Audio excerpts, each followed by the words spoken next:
You know, some people age like a fine wine, and some people age like a can of special brew left on a hot windowsill.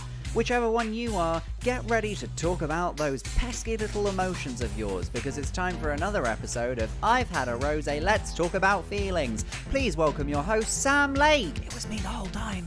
Hello, everybody. Let me just close my legs real quick, actually, because I can just imagine Claire telling me to cover up my unsightly bulges.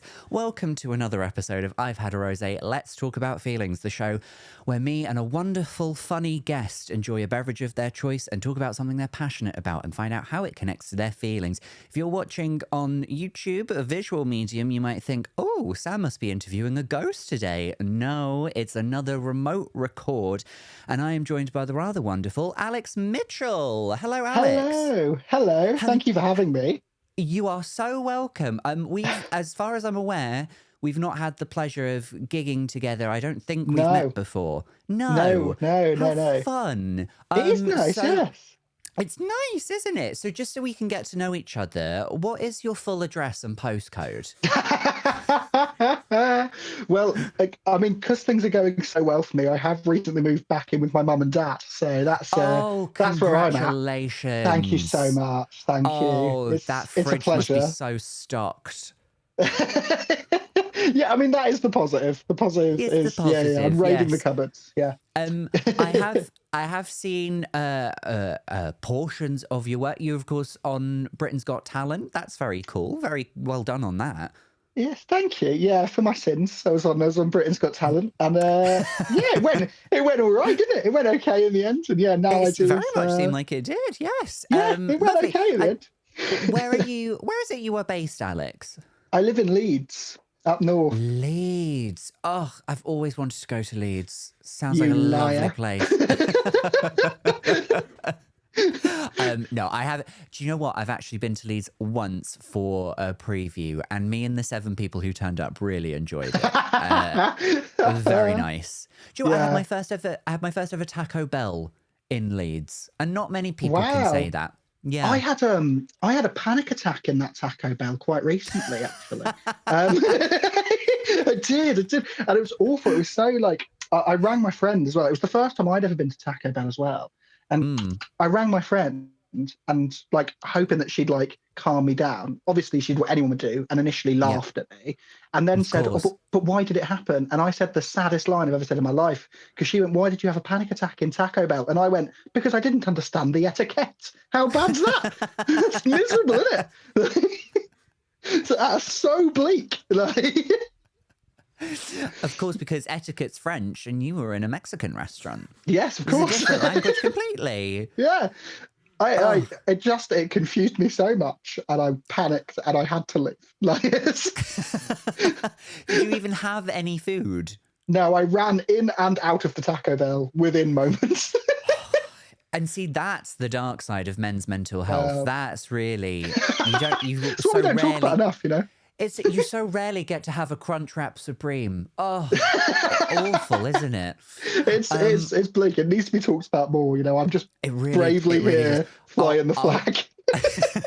Well, I'll just say, if at any point during the record you want to have a panic attack, please do, because that's great content for us.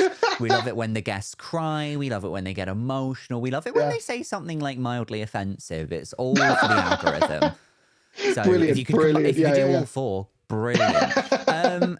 Now, let's talk about your drink of choice. I will say, I'll just hold up my mug that's full of water today.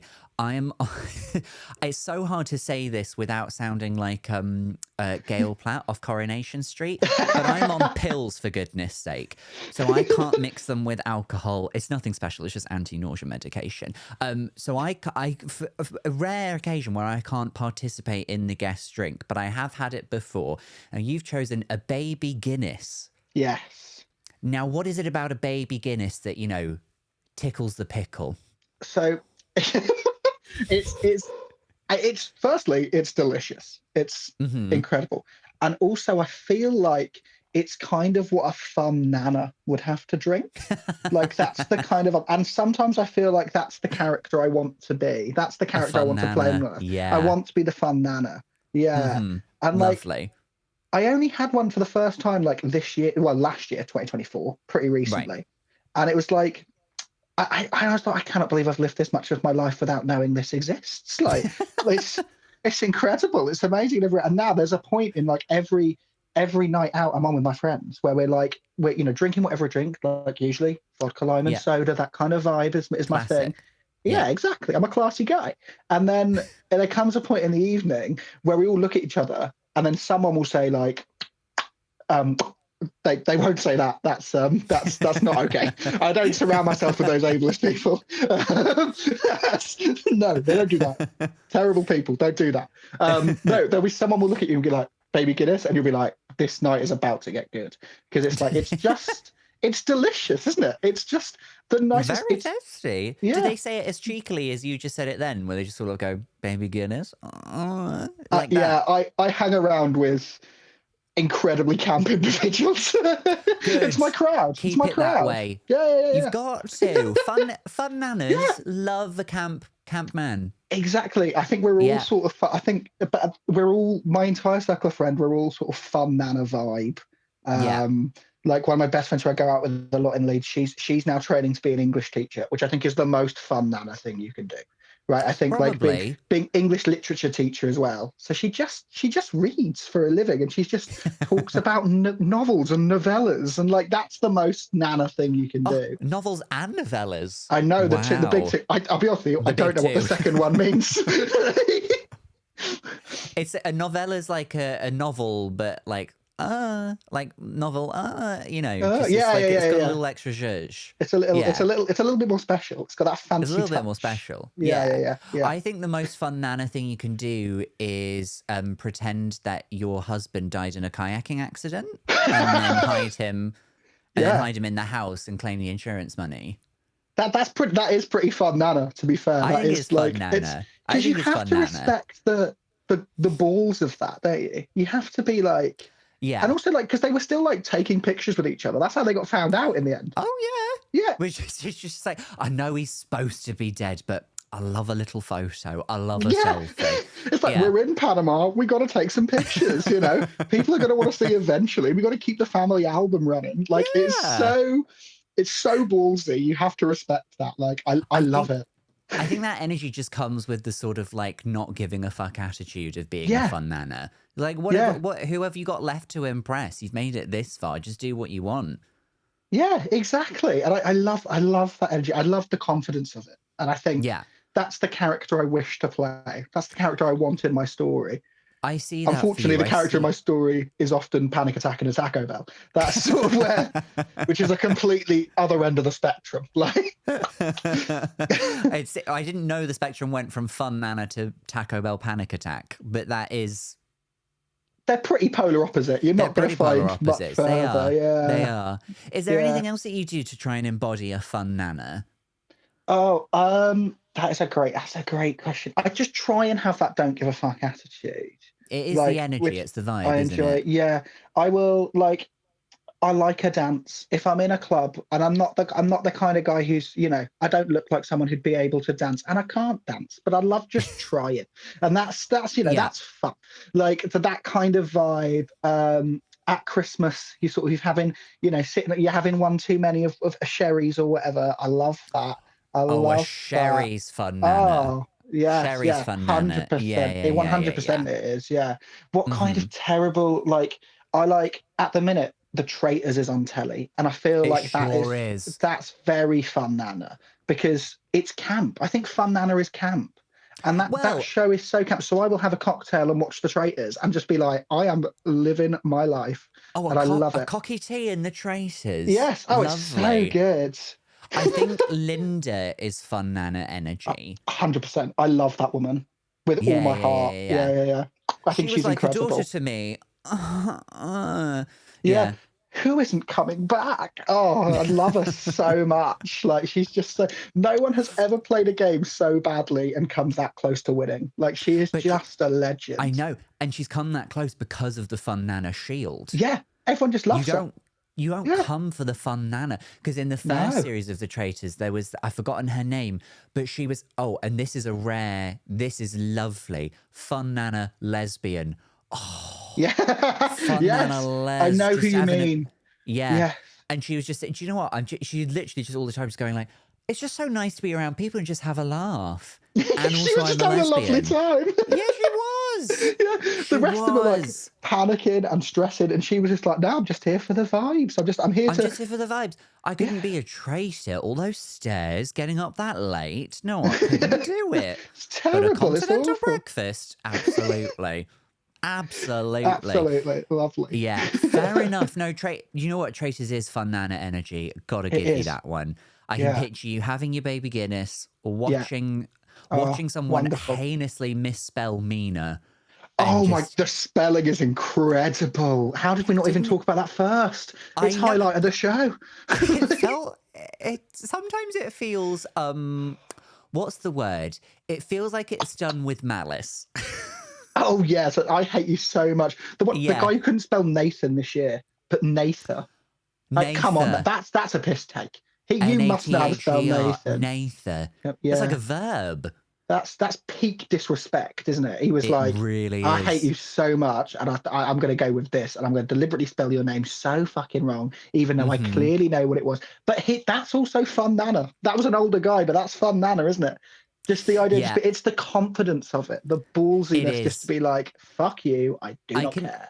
I can picture a lot of nanas, and I can picture a lot of the things that they'll say. And it will be stuff like, "Now listen, I don't mind them, or I think they're all right. You didn't hear this from me, but you know that kind of stuff." Yeah. If you get a slightly more prejudiced one, you will get them saying something like, "I've not got a problem with them. I'll eat their foods." Do you know what I mean? Yeah, I mean that's the line between Fun Nana and Mm. Fun Nana needs to go home now. Like that's where you know what I Fun mean. Nana's had one too many baby It Guinnesses. is She's had an Fun Nana's. adult Guinness. She's yes, she's turned her baby Guinness into adolescent Guinness, and it's a bad time for everybody involved. Let's It move her is. on. Like, It is. So if I were to ask you, like, you're having a sip of your baby Guinness, yes. what thoughts are going through your head? How do you feel once you've had it? You've got the fun Oh, nana energy. What comes to mind? it's just I think that Fun Nana energy. Do you know what? The night's just got good. I don't care anymore. Life is Mm. sweet. Nothing else matters, and I'm just the most happy I've ever been. Like I think like as well. The first time I had it was we've got a gay bar in my hometown. Very recently opened a gay bar, Oh, right? right. And Okay. we've not had one before because I'm not originally from Leeds. I'm from a small town like 40 minutes out from London, right? And we've opened this Right. gay bar, and it's an old pub that was called the Rose and Crown, and they've renamed it. It's now called Rose Till Close, which is sexy as fuck, isn't it? It's so good. Yeah. I love it. I Very think it's good. great. So that's where I first had one. And behind the bar as well, I think the whole vibe made me love the drink. I think it's the memories more than the drink, right? Because We find behind that the a lot bar, on this show. yeah, Yeah. behind the bar, they have on a wall, they have a neon sign that says gay icons, and it has three portraits underneath it. And the portraits Mm-hmm. are Freddie Mercury, Cher, Yep. and for some reason, Alison Hammond. And Yes. I don't know why she's there, but I Absolutely. couldn't agree more. Like, it's so powerful. Of Like, course she is. yeah, And it's she's and fun it, Nana energy as well. she absolutely Yeah. clumsy Nana as well. Oh yeah. Oh, Um, that's iconic. but the thing is like she is a host of This Morning, and we know Yeah. how that goes for some of them. Well, I wouldn't be yeah. surprised if we wake up to a headline that says like, "Oh, we got to take that portrait down in Leeds." Well, look, if that day comes, two things. One, you will never see me again because I'll go into full hiding. I'll have no faith in the world anymore. That's if Alison Hammond turns out to be even remotely dodgy, that will ruin my life, right? Yeah, I I love know. that woman. Yeah, yeah. Someone's taken the portrait of Alison Hammond. They'll turn up at your front door. I couldn't keep it. If she was dodgy, I couldn't keep it. That'd be even sadder. If they brought it to me and went, she's been disgraced, you want the portrait? And then I had to go, I can't have it. That'd be even worse. That'd be the final nail in the coffin. I have to finally turn my back on Hammond. I Just couldn't have do it that. up in like your locker at school so that nobody can see it. Just when you open it, just being like, it would just be our little secret, Alice. I'm glad that's where your head went to, because my head, I was thinking like in the corner of a room, candles, and I was thinking more sort of weird shrine rather rather than in the locker. You know what I mean? Yeah, you're about to do a ritual of some sort. I'm just trying to make this sort of like, like teen rom-com vibes. Yeah. Yeah. American high school, that kind of Yeah, vibe. exactly. Yeah. That. Well, great drink of choice. Lovely. We're going to add that to the ether of the rosé drinks trolley. Let's talk about your chosen topic, something that you're passionate about, and people won't be surprised. It's another topic that I know absolutely nothing about because your topic is cricket. Yes. Now, what I know about Your what I face know is about hilarious, and this is part of the reason I picked it. I'll be honest. Look, I love the cricket, podcast. lovely. Long-term listener, first-time caller, and I thought, what could we do that is really gonna throw you under the bus? Yeah, no. Well, hey, listen. Here's what I know about cricket. It's played on grass usually. Yeah. Batsmen. Batsmen? Yeah, They're the ones that hold bats. Yeah, that's what they do famously. Cricket has wickets, and I've always said does have wickets. Yeah, that's my catchphrase. That's my motto. It's not cricket if there's no wickets. There's no wickets. And there's a bowler.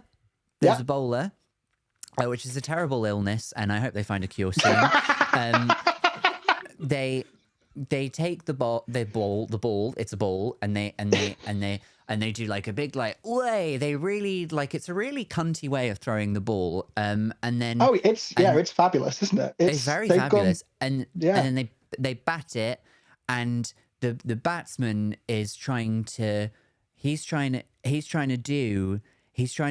get the wickets, I think. Yes. Well, yeah. Yeah.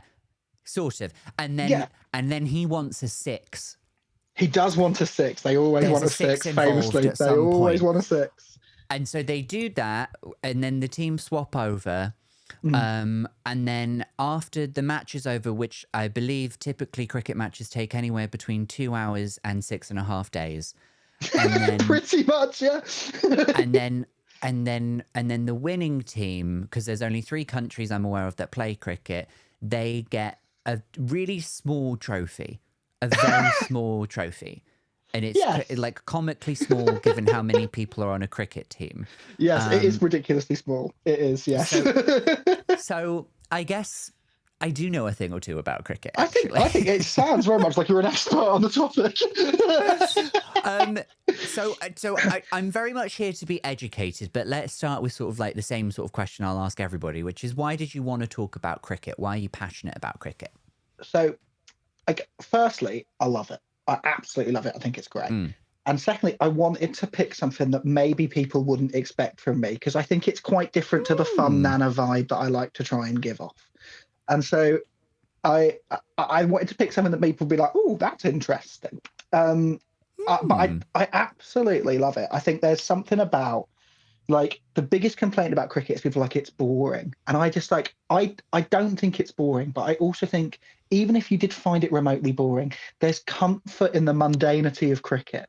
Like, there's something so, like, you can just sit for days and watch grown men hit a ball, and it be competitive and it's engaging because it's dramatic at times, which I love. I love the drama. There's lots of cricket lore and cricket drama, and so I love that. But also, even in the bits where it's a bit like, come on now, we're on day 4. And 2 of the days have been cancelled because of the weather. Like, why are we still here? And it's like even that, but there's something comforting in the mundanity of it. It's just you know what's going to happen.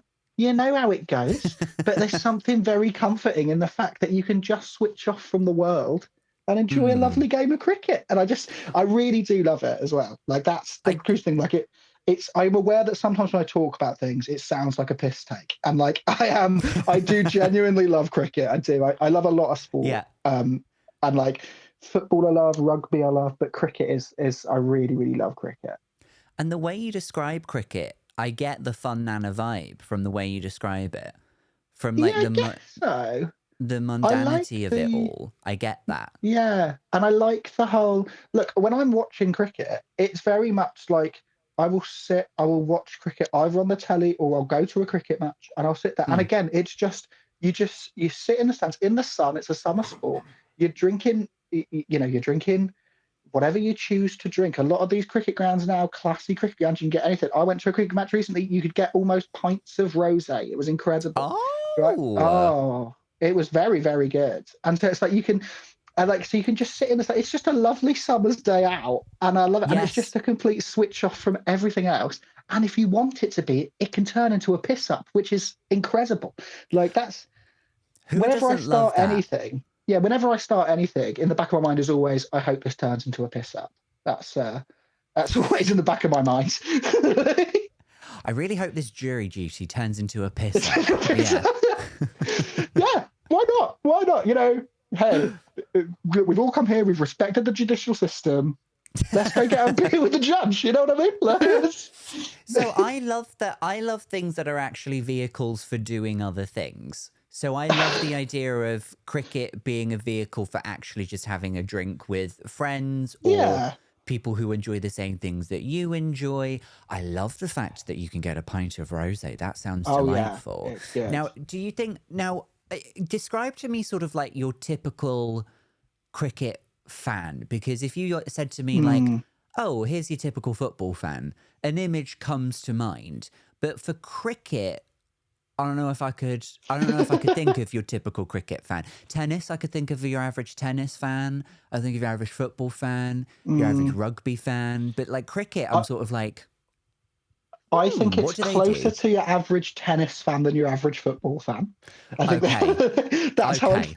describe it. But what I think as well, like I love, there's like cricket, and this is where things get very complicated. Cricket, there are 3 different versions of cricket, right? Actually, there's Oh, probably 4, which is ridiculous. okay. But each one sort of encourages a different clientele, right? So like you've got Oh. you've got things like test matches. Now they take 5 days, right? That which is a long time. And And what that's are they like testing? each other's patience. It tends to be because if you're going to be there for 5 days, that tends to, so that's like the traditionalists. That's when you're getting your old posh guys. Like, but to be fair, you get a lot of like Stephen Fry used to be like the head of the Lords Committee, right? So he was big, but he's a huge cricket fan, and like that's the Right. kind of vibe again. Because I think Stephen Fry's quite fun, Nana. You know what I mean? Do you get that vibe from Stephen Fry?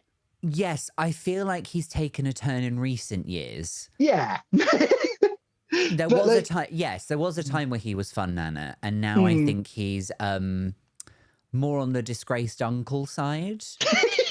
yeah. I mean, Yeah, that is fair enough. yeah, Oh, yeah, yeah, yeah. fair play. Hmm. But he's so but that kind of like a sort of quite old theatre gay tends to be the vibe of Oh, the yeah, yeah, a proper is what lovey. yeah. That's what I give to like your traditionalist like test match cricket fans. But then you get all the way down to like your shortest games of cricket that last 2 hours. That's just Right. a different, almost like a different game altogether. Those is when it's Hmm. like most of those games are played on a Friday night. Like it is the start of, and most people go along because it's the start of a night out, and Right. they're a lot of fun. Like that is T20 cricket is probably closer to the darts than it is football, where it's just that and no one's there for the cricket, Oh, yeah, everyone's yeah, there for the yeah, yeah. booze, right? Everyone's there for the good times, right? That's the kind Hmm. of vibe it is. So I think there's loads of like that's another thing I love about it. It does sort of span the spectrum, but I think the majority of fans are probably still a little bit older clientele now, It's an older and clientele. Okay. I think so, which is a shame, and because I do love it. I do think like I wish more people were into it, mainly because I'd love to talk about it more. But like that's the kind of honestly I would like I do I just think it's We'll have great to and get you like. on like Talk Sport or something. Oh, can you imagine? Can you imagine? I don't think I'm the vibe Talksport are looking for. I mean, I'd love it, but I'm not I think it would sure. be fun. I'll go on with you. And then Oh yeah, they'll we'll be go on like, together okay, because we've okay, established one you're a of the cricket expert. yeah, So yeah, you'll be yeah. great They'll at be like, it. okay, one of them knows cricket, Yeah, has seen a game before, yeah. and the other Well, one is just also there. do you know Andy Zoltzman? I He's do, like yes. right. So honestly, Andy Zoltzman does he does Test Match Special on the radio, and he's the Hmm. stats guy. So he pops up once every 2 hours to give a stat that no one's interested in and doesn't mean anything. But he just loves cricket. And like, honestly, look, I'll put it out there now. We talked about me having a panic attack at the start of the episode. Just precursor. I'm probably the happiest I've ever been right now. But if I could change my life with anyone, I want to be Zaltzman, right? I want to be Zaltz. Like, that is, he's got the dream job. Like, that's just, he sits and watches cricket, comes up with a ridiculous stat, right? Because it never means anything important. It's always like, this is the first time England have bowled 75 balls against India before 12 o'clock since 1942. Like, it's pointless information, right? But it's so fun. Like, it's so, and that's the dream. That's where I'd like to find myself, is I'd like to be Andy Zaltzman. I hope you don't take this personally. Are you a bit of a boffin for stats? Because I am. Yeah, I really am. And I think that's my thing with sport as well. Because I think, like, my family are a very sporty, competitive family, and I've come from, like, my dad used to play rugby, my brother plays rugby. Like, they're very sporty. But if you had to sum them up in a word, it wouldn't be a word, it would be a sound. It would be like, ugh. That's the kind of vibe they are. Yeah. And so, like, but for me, where I get the joy of it is stats. I do love it. Like I love the Olympics for it as well, because the Olympics is amazing. Oh, that's good for stats. It's just great looking at for the medal table every day. Oh yeah. And also it's a chance you get to talk about the sports or see the sports you'd forgotten about, isn't it? That's fun. Yes. Like handball. Yingling. What the fuck is that? Like, nobody knows what that is. Like, no. It's great. Well, actually, isn't it? I do. I could tell you all of the rules of handball. You wouldn't believe it. It does involve a ball and the hands.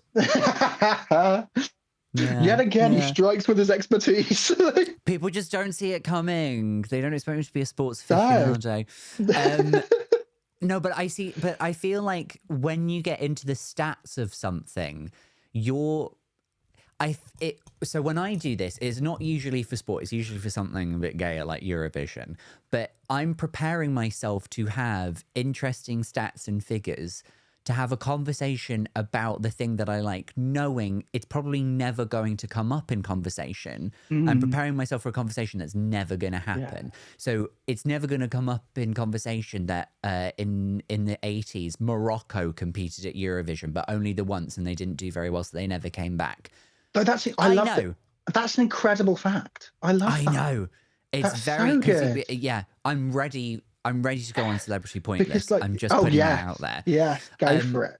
But it's like sometimes you feel like you learn all of these like cool statistics and facts about the thing that you love, and then you're like, I'm never going to have anyone to talk about this with. Yeah, I guess that is true. And I do often try and shoehorn it in. Like, that is true. But I mean, I also love Eurovision. Like, I do, but I only recently sort of started loving it and gotten really into it, because I'm a young man, and for a long time I was in our old friend, The Closet.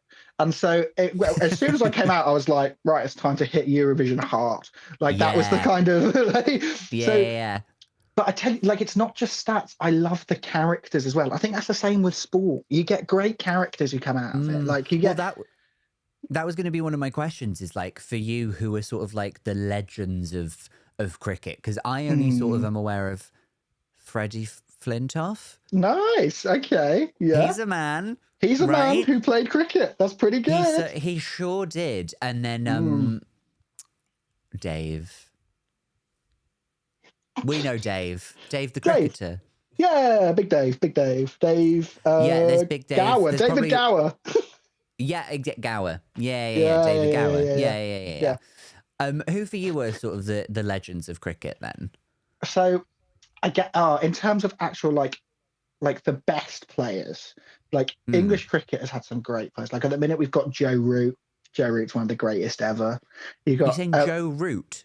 Yeah, Joe Root. Root. Literally. I know. Yeah, I know. That's a tricky name. It is a bit, isn't it? It is a bit. It's saucy. He's northern as well. He's from Yorkshire, which is obviously now where I live, and I've lived for most of my life. So I like yeah, I follow sort of those sort of when I go to a cricket game, I tend to go to the northern cricket matches, right? Because it's easier. Right. So Joe Root is great. There's a guy coming through at the minute called Harry Brook for England who's amazing. Okay. He's young and but he's fantastic. He'll be brilliant. He'll be one of the world's best in like 10 years. He's great. Okay. But I also love players who aren't necessarily like great at cricket, but they're just fantastic characters. Like one of my favorite cricketers of all time is a guy called Rakeem Cornwall, right? And he plays for the West Raheem Indies. Cornwall. Yes, he plays for the West Indies, right? I believe he's from Barbados, but I can't be 100% sure. And he's got the last name Cornwall. Yeah, his last name is Cornwall, genuinely. And like I love this man.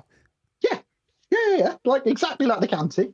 Yeah, it's just bizarre, isn't it? Right? It's great, and I love this guy because it's just like he's one of the funniest people in cricket. Right? He's seen as it's unbelievable he's allowed to play professional cricket, right? Because he clearly does not care. Like he clearly does not care about it. But my favourite thing about him is the opening line of his Wikipedia page is Rakeem Cornwall is the heaviest man to have ever played international cricket.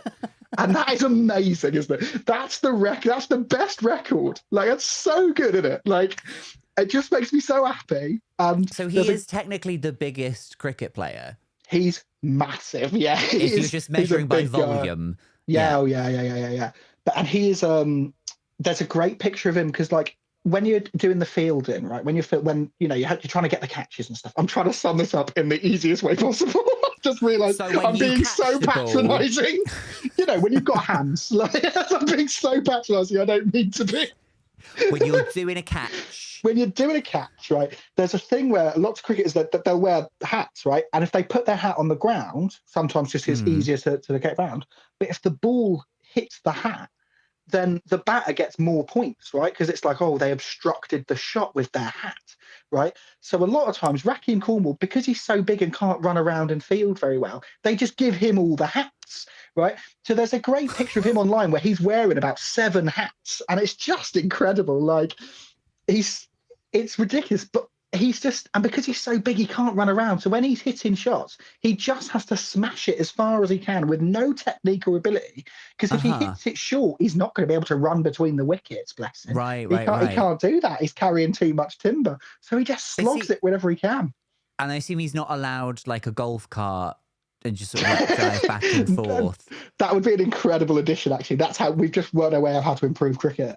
I'm still sort of reeling from the fact that hats are part of the rules of cricket. Yeah. You can wear multiple hats. Yeah, seriously. They pretty much all like, well, he plays out in Barbados most of the time, right? It's a sunny place, right? So they're wearing caps. And then he's like, so a lot of them, though, when they're trying to take catches of stuff, as the light changes as the day goes on, they'll take their caps off. But if you put your cap on the ground, and then the batsman takes a shot and the ball hits the hat, I think it's like 4 runs you get because it's like obstructed it's crazy, isn't it? So is this a stupid question? Why would you risk it? Why would you risk putting your hat on the ground if it could? That's why you give them all to Rakeem Cornwall. And he puts them all on, right? I don't, but that's another thing to love about cricket. It's so stupid. It's so stupid. Like what kind of a rule is that? That's not a rule. I assume it has to be caps. He can't come out in like one of those hats with the 2 beer cans on the side or like a big sombrero or something. I think if he could, Rakeem Cornwall would. And I think like if anyone was going to do it because they wanted to, it would be him. Yeah. And if he did do it, everyone would be like, yeah, that's fair enough. That's just Rakeem Cornwall. That's classic Cornwall. Like, that's classic Cornwall is what he does. That's what people would be saying. But I absolutely love him. And he's got a catchphrase. Any sportsman with a catchphrase, that's great. What's his catchphrase? The rack attack. Whenever he hits a big shot, and then the commentators in the West Indies, they shout it in the stadiums. They shout at the other team, they've been a victim of a rack attack, and it's like absolutely incredible. The scenes, and when he's playing in the West Indies as well, like they have full carnivals going on in the stadiums while they're playing cricket, because they love cricket. Oh yeah, it's incredible. Oh yeah, okay, yeah, that makes sense. They're mad for it. Yeah. They do absolutely love it, and they have like full carnivals going on, and this guy he just loves it. He's such a great character. I love him. That does sound like Rakeem Cornwall. What a man! What a guy! Yeah, what a guy, and his many hats. If you if there was like, because you said you've been to a cricket match in Mm. real life, something you like to do. Could you just talk me through like what would be the perfect cricket match? And I'm saying like you can choose where it is, you can choose who's playing against who, you can choose what's served, food and drink wise. You can even like Ooh. change one of the rules of cricket if you want. Maybe like everyone has to do it in a full suit of armor or something. What does the Okay. ideal cricket day of going to see the cricket? What does that look like for you? Oh, so firstly, like it's peak of summer. Like it's like the sun is Okay. shining. It's Yeah. beautiful, right? Mm-hmm. I've only ever been to cricket matches in this country. I'd love to maybe go to one in Australia or maybe in the Yeah. West Indies or over in Mm-hmm. India. That'd be fun. Like that'd be great.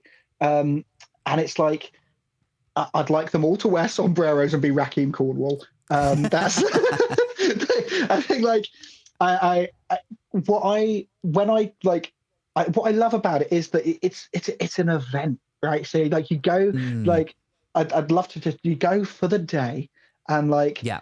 you watch like I want it to be a really like close game. There's loads of drama going on. I want the players to be like I want there to be anger. I want the players to be like getting in each other's faces and stuff because that happens occasionally where like they all Oh, okay. they start shouting at each other and they get like, it Lovely. gets there's verbals going on. I love that. That's a lot of fun. So I Mm-hmm. want it to be heated. I want it to be tense. I want it to be Okay. I want it to be really close. Like at the end, it's like it comes down to the very last ball of the day will decide who wins. Like that. I Oh, want lovely. like I want the full drama. I Yeah. want to um I want it to be back in the times where you could bring in your own hamper. Then you could because you can't do that anymore. You can't do it anymore. But you used to be able to you could just bring in a cool box and you just fill it with wine or Oh, whatever you're choosing to drink, your and you assorted take that hams for and the day. cheeses. Yeah, take some hams and Yeah. cheeses. Do it. Just Yeah. like it's just. And again, there's something so like regal about it. And again, but I think that's called fun nana as well, isn't it? Because it's all very much It's you're big time making it fun. the A day an event. picnic. Yeah. Yeah, Making the a sandwiches at classy home to picnic. take out. Yeah. Yes, yeah. Mm-hmm. And I want that, Mm-hmm. and I want to be there with friends I've got who love cricket, and I want to be there with friends I've got who maybe aren't into cricket. And it's like because we're trying to convince them that it's good. You know what I mean? Like I Okay. like that. Okay. Like I love showing people a new thing, and they're like, oh, and they love it. Like it's something like when you take a friend out to a restaurant, you want that friend to be Mm. like, this is the best restaurant I've ever been to. Yeah, Like exactly. Yeah. so I like going to cricket with people who aren't cricket fans and trying to convince them that it's good. The same with Does like that football and stuff. I does love that that. ever backfire? Because I have said for a long time I would love to go to a Mhm. football match. And so Chloe Pets at some point may take me to one. But I think we have to like have like a meeting before we go to the match so that she knows how I am allowed to behave. Because she will take it very seriously. And I'm just there for like the experience. And I Yeah. think when you see someone engaging with something they're really passionate about, same is true if you get me in an escape room. I take it very seriously. So if I'm there with someone who's just there for bants and isn't trying to open the padlock, I will kill myself. And that person won't talk to me. Like I've had people say to me after I come out of an escape room, they would just go like, you really became a different person in there. And that was scary. So have you ever taken someone to cricket and then sort of looked and go like, they're not into this at all? Oh, let me tell you, every time I've ever taken someone to the cricket, that's it's a very low percentage conversion rate of getting people to like cricket. Like but I think this is more about like it's the event, right? It's the whole like it's not even if It's you the don't like the spectacle, cricket, yeah. it's yeah, hang out with people you like to hang out with. You're having a drink. You're having a Mm, lovely time. The sun's shining. Like yeah. it's more than just the cricket. Whereas like you'd hate me because I fucking hate an escape room, right? And that like the idea of being locked in a room and having to essentially Yeah. compete for no reason, like just annoys me so much. It And like does not and surprise also me I'm just that not very good at someone it. it doesn't surprise me that someone who had a panic attack in a building that you can freely leave would not enjoy Yeah. being locked in a room. Yeah. I had a panic attack because I didn't understand how to order in a Taco Bell. I'm not going to cope with an escape room. It's not going to happen. I doubt there is a Taco Bell themed escape room. If there was one, Oh, hell. I'd do it. And I wouldn't invite you. Because I know you now and I know you wouldn't enjoy it. So if there was a cricket one, I'd be like, come on, we could go do this cricket one. And you can leave whenever you want. I would say for fire and health and safety reasons, usually you can just leave if you have to. It's fine. They're not legally allowed to lock you in there because often they're in a basement. They're in the creepiest places as well. Why are they in the creepiest places? I went to one in Leeds recently. It was in an industrial estate. And it was just like, and you had to go up a ladder to get in. I was like, what the fuck is this? Now that's new. I've never had to go up a ladder to go do one. It was terrible. I will say, not to hijack the episode with escape rooms, which I could do every episode. I did one with Ed Gamble and Paul, the tour manager. We booked one because the show we were supposed to do got cancelled, so we had like a night to ourselves. And we booked one that was near where we were staying. It was around Buxton. And we literally turned up and it was just like a barn in the middle of nowhere. And we were like, are we about to be murdered? And then someone came out and showed us into the escape room. Best escape room I've ever done in my entire life. It was absolutely amazing. Walls open up, the roof came in, and then it led to, you had to look up, and then there was action, there was skill, there was mystery, there was intrigue. It was wonderful. There was intrigue. That does sound so exciting. Like I'm more on board with that one. I think every time I've been to escape room has been with a friend who's really into it, or on a very bad date. Like and I think that's my issue with escape rooms. Would never do like a first date in an escape room. I'd probably also never do a first date at a cricket match. Oh no, I wouldn't do that. I wouldn't. No, because that's for me. No, I'm joking. Because it's like no, but genuinely, like that's like sort of like, you know, if that's like one of your favorite places to be at a cricket match with your hamper, you have to be very selective about who you bring into that. Yeah, because if it's just going to be anybody and then they trash it, then you're like, I know not liking cricket doesn't make you a bad person, but it does. It does. This is my safe does make you a bad person to me. Yeah. You get very protective over your hobbies and your passions, I think. Yeah. So sorry, I hijacked the conversation with escape rooms there. You were describing a lovely day of cricket, but you're describing it in a way that it almost kind of was like, I would love to go to that, and also, but it feels like the cricket is sort of like happening in the background. It's very coincidental. Yeah, I think like I do love it. I love the competitiveness of it. I love when it's like close and it's really tense and the drama. Yeah. I love that. But like when I when I go to sort of any sporting thing, like I really love sport. But when I go to a sporting thing, I very much view it as an event. Otherwise, I often, that's the thing I love about cricket. You can listen to cricket on the radio, and that's like one of the few things that still exists in the radio medium, right? Because no one, like, you can listen to the football on the radio, but no one does that, right? So it's like, but people still do listen to the cricket on the radio, and I think that's great. So sometimes I just when I'm working, just have it on the radio, and it's just nice to work along with. Yeah, it's just nice to work along with. And can you visualize it as they're describing it? Because I always thought that when I listened, if I was in my dad's car and we were listening to a football match or something, I'd be like, I've honestly no idea, even though I can understand what they're saying, I've no idea what that means. I think it's like, I think it's probably easier to visualize than football because a lot more is going on at one time in football. Whereas in cricket, it tends to be he's running in, he's throwing the ball, he's hitting it. That kind of tends to be he's taking off hat number 7. Yeah.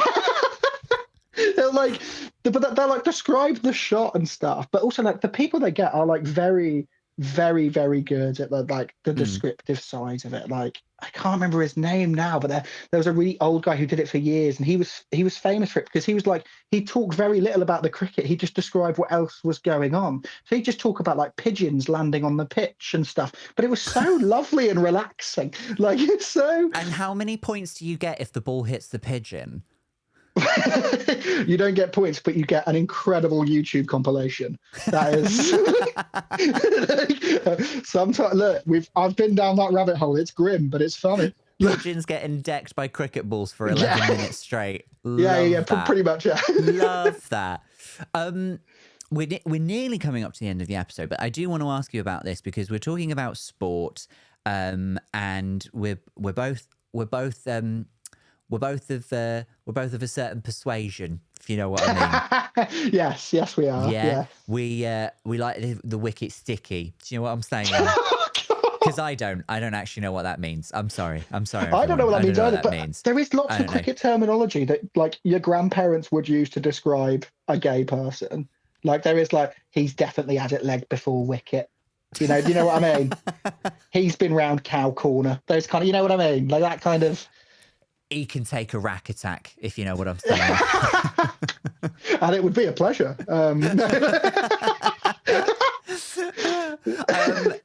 I'm just curious because I think there's a lot of discourse about football, about rugby. I guess sort of like, I'm going to say it just sort of more overtly, aggressively masculine sports. Yeah. Not to say anything about cricket, but you hear a lot about football and like, how come there aren't any like out professional players or anything like that? What is the vibe like in terms of both queer players and queer fans? What is it like in the cricket world? Is it any different or is it much the same? I think it's pretty similar. There's very few. I couldn't, off the top of my head, I couldn't name a queer cricket player. Right. Very near me, there's a queer cricket team, which is just like local people can come out and do that, which I love. But football and rugby have that as well. And there are like fan dedicated sections, like not in terms of like segregating. I mean, like there are like fan groups and like we don't segregate. Like I mean, like there are like fan groups who are like, we are. We are like the Queer Fans Association or whatever, but they have that in football and rugby as well. But that's where I think like, do you know what? Out of the three, you'd assume that like, rugby is like appears to be the most like outwardly masculine, probably the most sort of. But rugby probably, of the three sports, like I love all three of them. I go a lot to a lot of them. Rugby is probably, I would say, the most accepting of the three, which doesn't seem like it should be from the outside. But I would say it is like. They have like, obviously there are things like pride days and stuff, like every sport has that, but football don't deal with that very well. There's lots of controversy around football and it's not great. It's annoying. I often get asked about it because I'm a gay football fan. So, that's all I ever seem to get fucking asked. And like football does not deal with it very well, whereas I think rugby is dealing with it a lot better.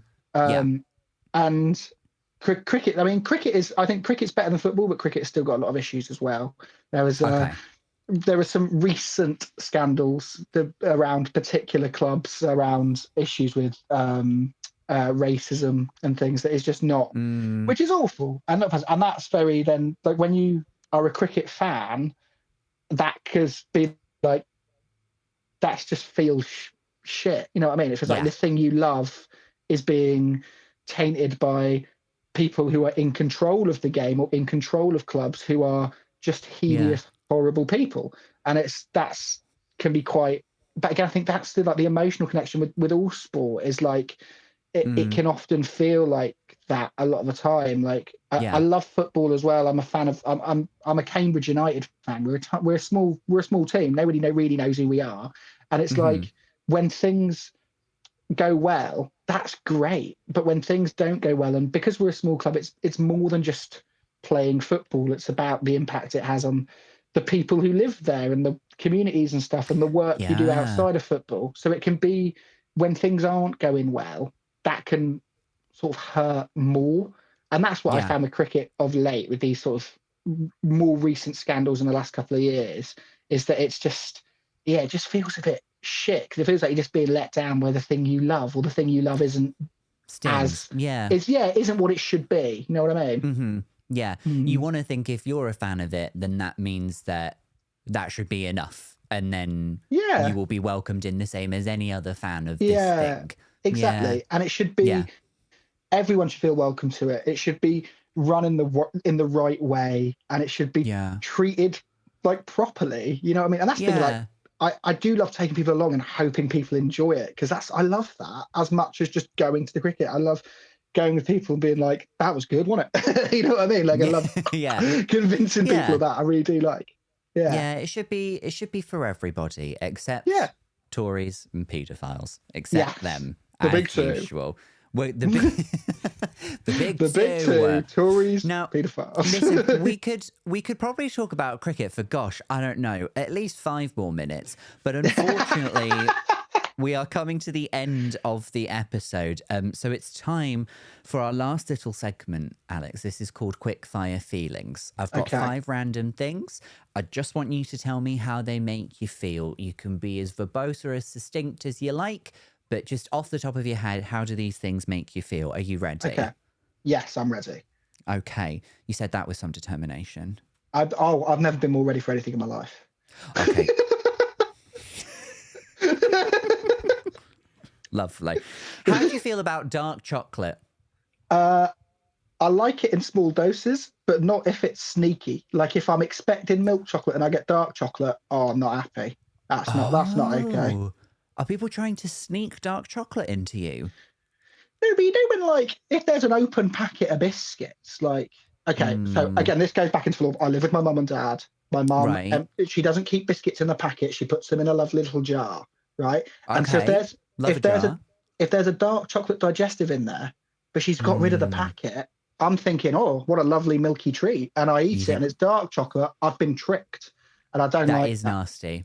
Yeah. And I think your mum sounds like something a horrible woman. Yeah, she's a horrible woman. And I think the confectionery world need to look into that scandal. How do you feel about Kermit the Frog? He kind of weirds me out. He's a bit of a, I think he's a bit of a weird, I don't like his limbs. They're too long. They're too, wow. You know, like his arms are really like floaty, and it's quite, I don't like it. It's the same with Mr. Tickle. Don't trust that guy. You know what I mean? Like, it's too, I just don't, there's something about, but also his eyes are a bit, I mean, puppets in general don't do it for me, but he's just a bit of a, in general. Yeah, he's just a little bit weird. He's probably one of the better versions of a puppet, but he still creeps me out. All right. Okay. Fair enough. How do you feel about Frogger? I don't know what that is. Do you remember the game Frogger, where you were a little frog and you had to jump over lily pads and floating logs to get to the other end of the river? Okay, I do know what that is. Yeah, that's great. I do know what that is. I didn't know it was called Frogger. But okay, yeah, that's right. That's okay, fun. So that's a good one. Okay. How do you feel about the crazy frog? Okay. That's like my childhood. That's like early 2000s, I think, was the crazy frog. So it nostalgic, but a bit like there must have been something better going on. You know what I mean? Probably. If that's the best we had in early 2000s, that's bad, isn't it? And the last thing, and you can probably tell there's a theme with these. How do you feel about Twiglets? Oh, gross. Really? You're in the no camp? No on the Twiglets. No, I hate Marmite. I think it's gross. And I think if you say you like it, you need to have a serious look at yourself. I'm not a Marmite fan. And Twiglets, I think, are gross. Have a normal crisp. There are so many good crisps out there. Why are you wasting your time with Twiglets? That's my opinion on it. What's your favourite crisp? Right now, I'm eating a lot of mini cheddars, but the red Leicester flavour. Yes, with a tang, with a bit of tang. Yeah. Nice. They used to do a mini cheddar that also, it was like cheese and pickle. Delightful. Ooh, they don't do it anymore, good. though. They don't do it that's anymore. a shame. That's you just tricked me like the dark chocolate digestive. You can't bring something up and be like, and it doesn't even exist anymore, so fuck it. Yeah, I'm actually a huge fan of your mum. Sorry, mums don't normally come into the conversation on the show. I do apologise. Well, with that, thank you for your quickfire feelings. That brings us to the end of the episode. You've been a wonderful guest, Alex. Have you had fun? I've loved it. Yeah, thank you for having me. It's been lovely to have a chat. Where can people find you? Do you have any fun things coming up that you want to tell our listeners about? So you can find me on socials at Alex Mitchell Comedy. And I'm about to go on a sort of small tour. So Delightful. we're playing a number of venues across the UK, a number of theatres across the UK, which is really exciting. And you can get tickets for that from at alexmitchellcomedy.co.uk. I don't know why I said at the start. It's not that. alexmitchellcomedy.co.uk. I think it's That's a where it's at. dub. Yeah. It's a dub. Yeah. So get them from there. That's where you can get those. Get them bloody tickets Get the at wherever. tickets. Yeah. What's the show called? The show is called Ticks Towards Perfection. Is it Puffection? Yeah. I'll be honest, okay. the name came before anything else. That's That's how it always works. It's the same for any other show. Yeah. It's my first show. It's exciting. Well, very exciting. I hope I get to see it someday. Definitely go buy your tickets. That'd be great. And if you want to follow this show... Oh, I have to plug my own fucking show. I have probably finished most of the tour dates of the tour that I am currently on, but I believe this will come out before I am due to record a special right here at Monkey Barrel Comedy on March 12th. I'm recording 2 shows, Aspiring Dilf and Esmeralda, and you can see both recorded at the same time. It's going to be a laugh. It's going to be lovely. So you can get tickets for that. There'll be a link somewhere down below in the description of this episode. We'll also link to all of Alex's stuff so you can go and follow them. We'll see you again for another episode very soon. Take care, everyone, and goodbye.